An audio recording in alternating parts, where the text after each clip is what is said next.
قل إن صلاتي ونسكي ومحياي ومماتي لله رب العالمين আল্লাহ পাক রব্বুল আলামিন নবীকে জানাইয়া দেন, হে নবী আপনি বলিয়া দেন, কুল ইন্না সলাতি, আমি আল্লাহর জন্য যেন নামাজ হয়।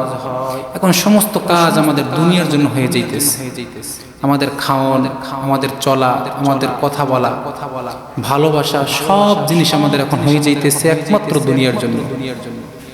আল হুব্বু ফিল্লাহ ওয়াল বুগদু ফিল্লাহ, একজনকে ভালোবাসবো আল্লাহর জন্য, একজনকে ঘৃণাও করব আল্লাহর জন্য। যার ভিতরে এই গুণটা থাকে যে আমি তাকে ভালোবাসছি আল্লাহর জন্য, তাকে আমি ঘৃণাও করছি আল্লাহর জন্য, কথা বলছি আল্লাহর জন্য, আমি খানা খাইছি আল্লাহর জন্য, যার ভিতরে এই গুণটা থাকে সে কখনো গুনাহ করতে পারে না, আল্লাহর আইনের বিপরীত কাজ করতে পারে না। ওই ব্যক্তি যখন কোন একটি কথা বলবে আর তার ভিতরে চিন্তা থাকবে আমি তো এই কথাটা বলবো আল্লাহর জন্য, চিন্তা করবে আসলে আমার কথাটা কি আল্লাহর জন্য হইতেছে কিনা, তখন তার বিবিকে বাধা দেবে, তোমার কথাটা আল্লাহর জন্য হইতেছে না। যখন তিনি একজনের সমালোচনা করবে তখন তিনি খেয়াল করবে যে আমি যে এই সমালোচনা করতেছি এটাকে আল্লাহর জন্য হইতেছে কি হইতেছে না। আমি একজনকে গালি দিব, আমি একজনকে আঘাত করব, সেটা কি আমার আল্লাহর জন্য হইতেছে কি হইতেছে না। যখন তিনি এইটা খেয়াল করবে তখন তার ভিতর থেকে সুন্দর একটা সমাধান পাইবে। সেই সমাধানটা হইল না এটা তোমার আল্লাহর জন্য হইতেছে না, এটা তোমার আল্লাহর জন্য হইতেছে। আমাদের প্রত্যেকটার ক্ষেত্রে, প্রত্যেকটা কাজের ক্ষেত্রে আল্লাহর রেজামন্দি হওয়া চাই। কেমন ভালোবাসা? যে ভালোবাসায় কোনো স্বার্থ থাকবে না, একমাত্র মাওলার ভালোবাসা। এই ভালোবাসা শিখছিলেন তো হুসাইন আহমদ মাদানী রহমতুল্লাহ আলাইহি, যখন তার উস্তাদ বর্জ্যকণ্ঠে দিনের আওয়াজ তুলছেন, তাফসীর করছেন, এমনকি এমন কথা বলছেন কাফের বেদিন নাস্তিকদের অন্তরে আঘাত লাগিয়ে গেছেন সত্য কথা বলার ক্ষেত্রে। হুসাইন আহমদ মাদানী রহমতুল্লাহ আলাইহির উস্তাদকে বড় জাহাজে উঠাইয়া অন্য দেশে নিয়ে যাইবেন বা অন্য কারাগারে রাখবেন, আটকাই রাখবেন, এজন্য নিয়ে যাইতেছেন।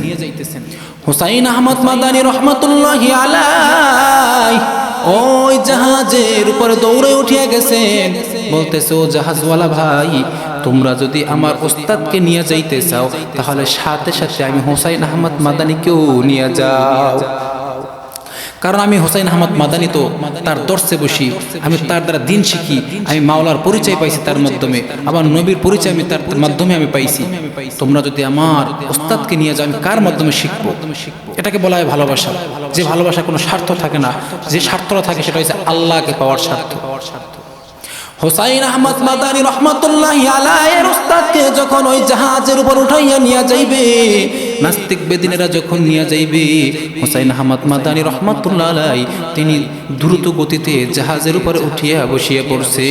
যদি আমার উস্তাদকে নিতে হয় তাহলে সাথে আমি হুসাইন আহমদকেও নিতে হবে।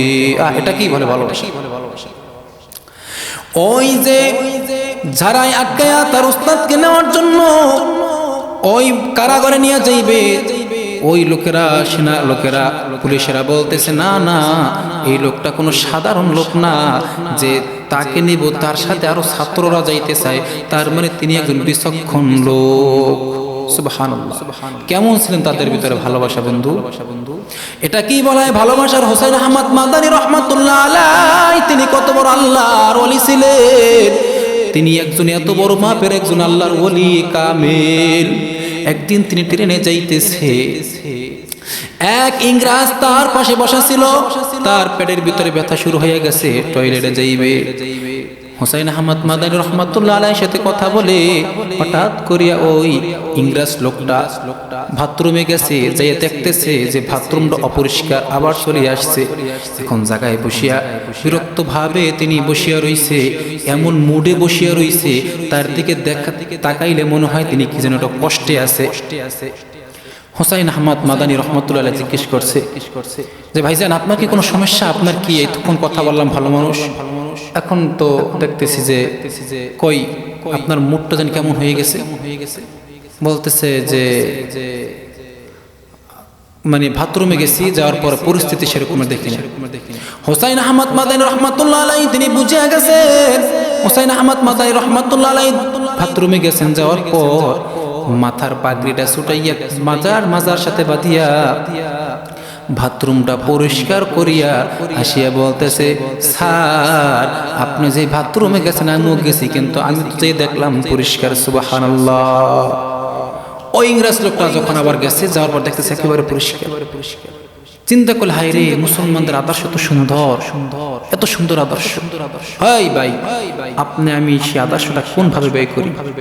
আপনি আমি মুসলমান হইয়া আজকে মানুষকে কথার মাধ্যমে আঘাত দেই, হাতের মাধ্যমে আঘাত দেই, চলার মাধ্যমে আঘাত দেই, টাকার মাধ্যমে আঘাত দেই, ক্ষমতার মাধ্যমে আঘাত দেই। এই আঘাত দেওয়া আল্লাহ বরদাস্ত করবে না। হকুল আব্দ, বান্দার কিছু হক আছে, কথার মাধ্যমে আঘাত দেওয়াটা বান্দার হক।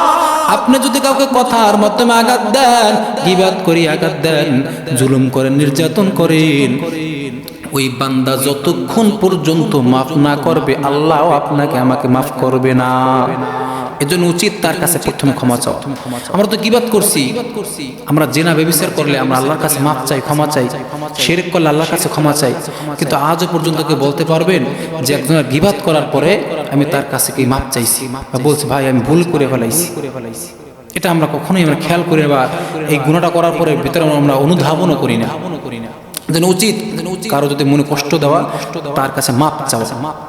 এটা কি বলা হয়? ভালোবাসা, এবং একমাত্র ভালোবাসা আল্লাহর জন্য হওয়া চাই। এই আমাদের আদর্শ এত সুন্দর একটা আদর্শ। আর ভালোবাসা কেমন হবে?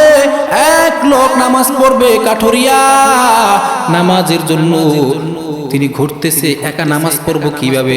যদি আমার সাথে আরো একজন বা দুইজন লোক হইতো আমরা জামাত করতে পারতাম। ঘুরতেছে ঘুরতেছে, কাঠুরি আজান দিছে, কুড়াল ছাড়িয়া ঘুরতেছে, দেখতেছে শেষ প্রায় টাইমের দিকে যাইতেছে, কোনো লোকও পাইতেছে না। আহা, আর একটা লোক, আরো একটা লোক অপেক্ষা করতেছে, যদি আমি আর একটা লোক পাইতাম আমিও জামাত করতে পারতাম।